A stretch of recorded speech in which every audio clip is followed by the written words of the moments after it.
Naimbita na isa sa mga guest speakers si Senador Rapi Tulfo. Ito yung launching ng Anti-Cybercrime Division ng DICT. Okay. Opo. At doon ay kinuwento niya na di umano ay naglagay siya ng 500 million na budget sa DICT. Ito nahahalata ako sa kanyang speech, wala siyang binanggit eh. Okay. Ang tanging binanggit niya lang ay yung di umano paglalagay niya ng 500 million. Hindi totoo yun, napatunayan ko na.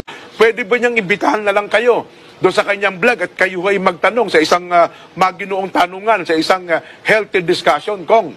Parang gusto ko yan. Hindi nga baka... Parang gusto ko yan. Ganun ho ba? Kasi diyan, makikita natin kung sino nagsasabi ng totoo. Oo. Tatanungin ko siya, talaga bang naglagay ka ng 500 million? Oo, yun. Doon ba sa location mo, naglagay ka ba doon? Ayan, oo. Ngayon, Oo. kung hindi ka naglagay, bakit kami ang tinitira mo?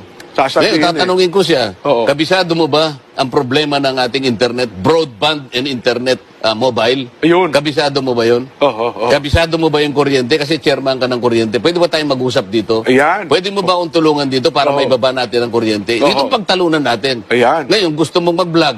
Pwede ba imbitahan mo ako? Gusto ko yan. Yun, oo. Oo. At least, Anytime, kahit saan. Oo.